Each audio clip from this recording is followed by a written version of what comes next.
Mheshimiwa Raila Odinga, waziri mkuu wetu wa zamani, waheshimiwa manaibu wa rais wa zamani, Mheshimiwa Kalonzo Musyoka na Mheshimiwa Musalia Mudavadi, Your Excellencies, High Commissioners and Ambassadors, maspika wetu wa bunge la Senate na bunge la kitaifa, viongozi wote, ladies and gentlemen, good afternoon.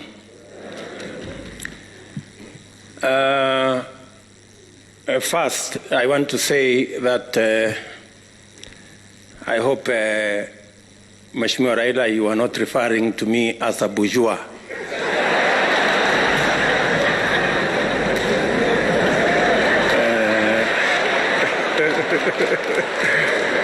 But I want to agree with you. I want to agree with you that we have a mischievous media sometimes, not all the times. On a day as important as this, when you have a headline saying Raila Odinga says he's going to run in 2022, they are trying to reduce this occasion to a matter of 2022, but we have all agreed that it is not.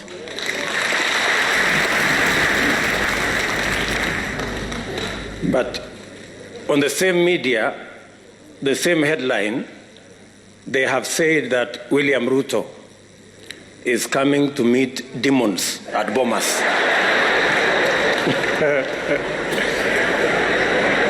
Now, I am asking myself whether there are any demons in Bomas. Or better still, maybe I can ask them, Olisikia wapi, that there are demons in Bomas. But having said that, Your Excellency, this is a very important moment in our history. Important because you have persuaded us that the making of a constitution is always work in progress, and that we must strive progressively to have a negotiated constitutional settlement, or to arrive at a place where we are all working together, building consensus. And I share fully with those sentiments. I know even as we are having this meeting and this launch of this report of the Building Bridges initiative, Your Excellency, you have persuaded us that this is a moment to look at our Constitution and to find progressive amendments to our Constitution. There are those who believe, yes, it's a constitutional moment, but to progressively implement the 2010 Constitution. Civil society and others think so. There are those who believe that maybe this is a moment to discuss the ravages of COVID and the reality of our economic status, especially the majority, 40% odd people of our country who live below the poverty line, and the 16 million or so young people who are unemployed. All this, Your Excellency, as you have said, and as the former Prime Minister has said here, this is a process where we can bring all our views together and listen to one another.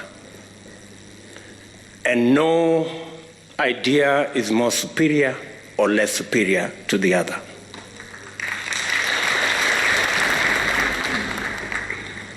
Let me say we have a civic duty, all of us as Kenyans, to engage in this process.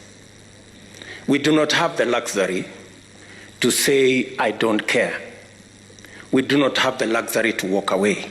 In any case, it is said that the punishment given to good people who don't participate in the politics and governance of their country, the punishment given to them is to be ruled by fools. I don't think any one of us here wants to be ruled by fools. That's why we must participate in this process. And it's our civic duty to do so. The BBI process has given us a raft of proposals for us to see, to interrogate, to improve. You did tell us, Your Excellency, that we are all free to improve on this process.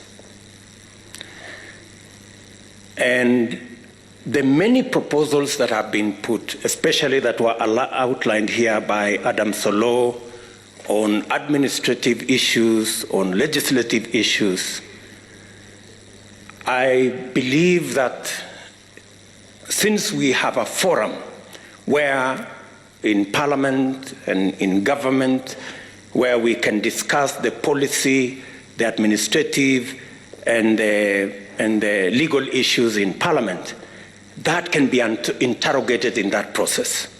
Many of those issues that are administrative and that are legislative are issues mainly to do with our youth, mainly to do with how to do business, how to grow our economy. And Your Excellency, I want to say that these are very important issues. And in any case, I would add that from that list, especially on matters to do with young people, how we can assist them with Higher Education Loans Board and give them a moratorium, how they can start business, it must not be lost on us that the real problem, the real problem is that these young people are jobless. That is the real cause of all this. And that is the discussion we must have. That is the discussion we must have. Having said that, Your Excellency, there are, in my opinion, gaps. The single most important sector that drives our economy, contributing 25% directly to our GDP, and through manufacturing another 24%, and which employs almost 65% of all people in Kenya, is the agricultural sector. I dare say, Your Excellency, that this is an area that, again, we must find a mechanism of having a conversation, especially the farming community, and matters to do with productivity, matters to do with proposals that were made on guaranteed minimum returns for our farmers, our wheat farmers, our sugarcane farmers, our coffee farmers, our tea farmers, our dairy sector, the pastoralist corner. Your Excellency, it is my humble submission that that is an area that we can improve this document on.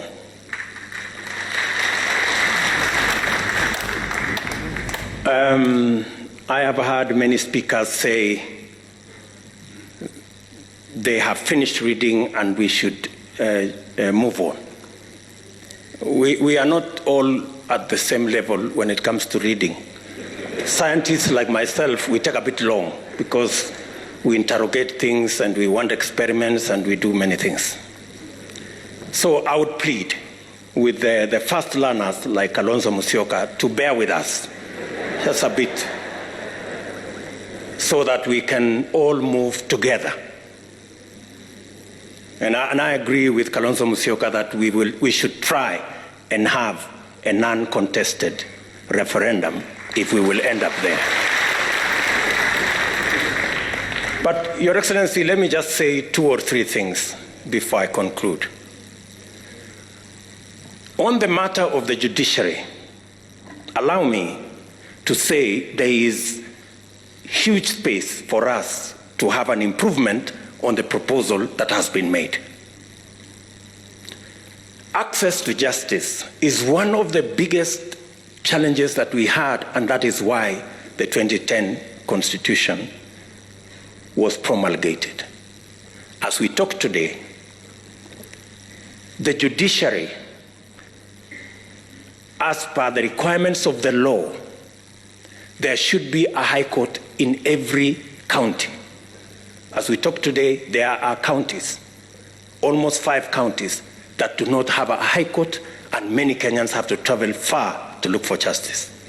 As we talk today, though the law provides that there must be a court at least in every sub-county, there are 160 counties that do not have a court at all.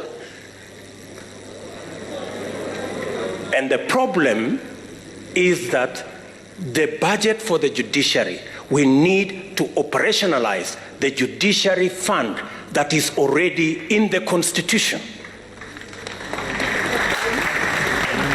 so that the judiciary can establish more courts and the judiciary can hire more judges and more staff so that Kenyans can have access to justice. The recommendation that has been made to have an ombudsman appointed by the executive into the judiciary, in my respectful submission, is a derogation from the independence of the judiciary. And we must be careful. We must be careful about the independence of institutions. We are coming from a history where judges received telephone calls, where courts were held at night. We do not want to go there. On the matter of IEBC,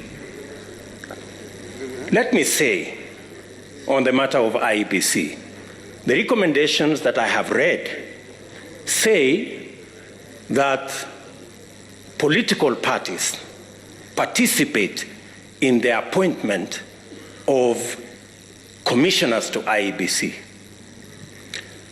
My brother Raila Odinga is good at football, so let me try to ask, how fair will be a league where the referee is appointed by teams, and not all the teams, some teams? How fair will this league be? If you persuade me that you will end up with a fair game, fine. That's what I'm saying. So if you tell me it is okay for some players, for some teams, not all the teams participating, to appoint the referee, if that's what we are saying, I have my reservations. And I need to be persuaded, like many other Kenyans, that that is fair. On the third issue, you have heard me, I have heard you. And I think that is good progress. It's good progress. You've heard me, and I have heard you. You think it's fair? I have a different opinion. Maybe we will find a meeting ground somewhere. The third issue, the third issue, Your Excellency, is the independence of our police force. The 2010 Constitution was very clear that the police must act independently of any politicians, whether they are in government or in the opposition. To recommend that we will have a police council chaired by a CS is actually a derogation from the independence of the police. And I want to ask you, we must be careful on where we are going. Today, you may have the latitude to do what you think will be right as per you. Tomorrow, the shoe will be on the other leg.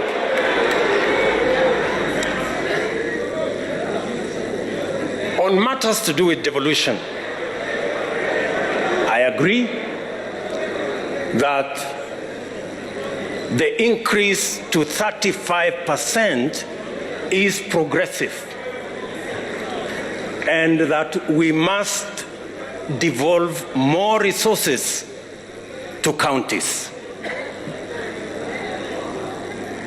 But accompanying the increase of resources to 35%, we must also ensure that the Senate has the necessary constitutional power to ensure that those resources are available and they are used properly. To recommend that the Senate cannot continue to have the constitutional mandate to discuss the division of revenue is actually a downgrade of the Senate. In my respectful submission, with additional resources and with some members of parliament now being members of the executive because of the appointment of some members of parliament as members of the executive, in fact, the recommendation should not be a downgrade of the Senate, it should be an upgrade of the Senate to the upper house. And in any case, so that I conclude, in any case, we are now saying women and the participation of women in our governance doesn't make us weaker, it makes us stronger. It doesn't make us lesser, it makes us greater. If we are saying in the proposal that women now go to the Senate, and you are saying that when women go to the Senate, they are going to a Senate which has been downgraded, which has no responsibility on matters of resource allocation. Are you enhancing the participation of women, or are you downgrading the participation of women? I mean, we are having a frank and honest conversation, good people, and it's good for us to listen to one another.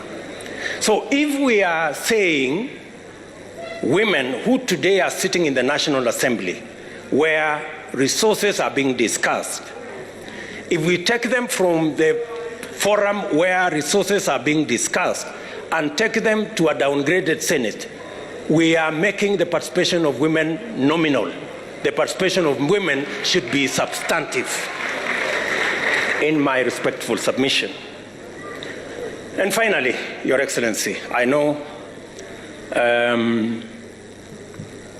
my brother Bishop Oginde has said there are hustlers here and they should stop the hustling, and they are the reggae people and they should stop the reggae. I don't know about the reggae, maybe I can talk about the hustlers. But let me say the following. The real elephant in this whole conversation is what was identified as the winner take all and the inclusivity question. Now, Professor Adam Solo, I have confessed I'm a scientist and I'm a bit slow. I want you to explain to me in this proposal. You have said that in this proposal, we will have the president with his running mate, deputy president. They will win, or we have candidates, they will win an election, and then the president will appoint the prime minister and the two deputies from the winning coalition, and then we will have the runner-up being the leader of opposition. Now, no problem, it doesn't matter who it is. I have no problem. You know, let us not personalize, there is no problem. Now, the question I am asking myself, have we sorted out the winner take all question? Oh, is that so? So, the president from his side, like for example here, President Uhuru Kenyatta, I am here, Kimunya is the Prime Minister, because he's the leader of majority. We have Jimmy Angwenyi, who is our deputy, as a deputy prime minister, and maybe Maoka Maore as one of the deputies. So what happens to the whole NASA brigade, together with Musalia and all these other people? I mean, and I am not saying anything. I'm just saying I want to be persuaded. And forgive me if I am slow. Forgive me. There are so many Kenyans who are in my category. Are we together? Finally, on this inclusivity question, it is my humble submission that as we discuss inclusivity around us, the leaders, we must have a candid, open discussion on inclusivity about the millions of Kenyans locked out by poverty and unemployment. We must discuss how they are going to be part of the Kenyan society. That discussion we must have. And I want to thank the young man, very good, and the bright, intelligent young man from Kitale, because he said that we should not bring 16th century technology. And I am sure he was referring to the wheelbarrow. And possibly he was referring to me and this wheelbarrow. Sindio? Good. Now, the question I want to ask us, how come in the 21st century, a 16th century tool called the wheelbarrow, millions of citizens in the 21st century are still dependent on the wheelbarrow and mokokoteni? That is the discussion we need to have. Yes. That is the discussion we need to have. And that discussion is a discussion that involves millions of Kenyans. Millions of Kenyans. Let me then say, as I conclude, that the Honorable Kalonzo Musyoka, I am finishing. You know, I speak for millions of hustlers, so just give me a minute. Thank you. Thank you very much. Thank you very much. Thank you very much. So, Bishop Oginde said that the hustlers must stop the hustling. I have heard leaders here say that as we discuss this conversation, we must not have an us versus them. I have also heard leaders here say we must never have a conversation and a contest about the poor and the rich. We must never go there. And I believe we must never go there. But I want to remind you, good people, Abraham Lincoln, the 17th President of the United States of America, said, "Things may come to those who wait, but only things left by those who hustle." That is Abraham Lincoln. He was never talking about the rich and the poor. He was talking about the people who wake up early, the people who sleep late, the people who work hard, and that is the society we need to build. It is now my humble pleasure, ladies and gentlemen, to ask His Excellency the President of Kenya to make his remarks, and thank you very much for listening to me. Asanteni sana.